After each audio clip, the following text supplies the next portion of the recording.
J'ai pas de haine. Non, non, je n'ai pas de haine. Je tape sur mon clavier un mail pour l'administration. Et comme ça, sans raison, aucun haine n'apparaît. Mon clavier est-il défaillant? Est-ce défaillant d'être sans haine? De tenter la raison quand il n'y a plus que l'émotion, je me fais cette réflexion, j'écris sans haine. Je crie sans haine. Il y a sûrement une raison. Vous allez croire que je perds tout sens. Bien au contraire, nous touchons peut-être du doigt l'essence même de cette revendication. Ce jour-là, dans ce mail, je défendais l'instruction en famille de mon fiston contre toute instrumentalisation.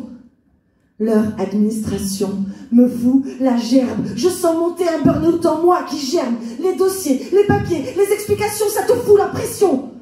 Un jour comme ça, il sonne chez toi. Un jour comme ça, tu perds tes droits. Un jour comme ça, ton travail, ton labeur n'a plus aucune valeur. Avec toutes tes cotisations, ils t'ont pris pour un pigeon. T'arrives à la retraite, t'as plus qu'à sucer des arêtes. Mais non, non, je n'ai pas de haine. De faire cette vie la mienne. De prévoir l'autonomie, mes préceptes pour ma vie, simple et dans l'humilité, juste de vouloir partager un potager, un pote âgé. Je n'ai pas de haine. Mais je suis dans un système où je suis le défaillant, le désaillant, le déardant. Tu dois être dans la survie. La vie, surconsommée, sommée d'être comblée, pas compatissant, juste assommé sous le joug des puissants, des tout petits enfants abrutis, assis sur un banc ou devant un écran.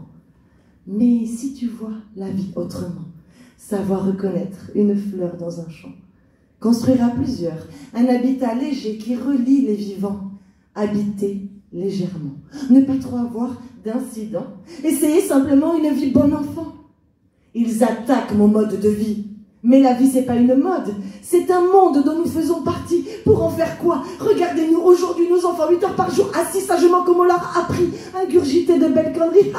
Ils peuvent parler pédagogie, quand leur histoire c'est du ramassis de vomi construit au fil de la géopolicie, discours policés, pronotes organisés, des petits pions en compétition, des individus en randonnion. Mais c'est difficile de les tenir, ces petites bêtes pleines de vie naturelle.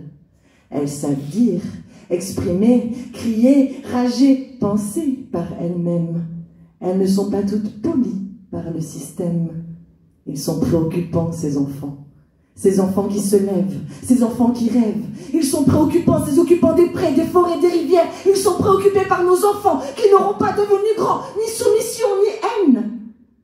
Mais il est défaillant, leur système. Car il y a encore des gens qui s'aiment. Car il y a encore des gens qui s'aiment. Wow.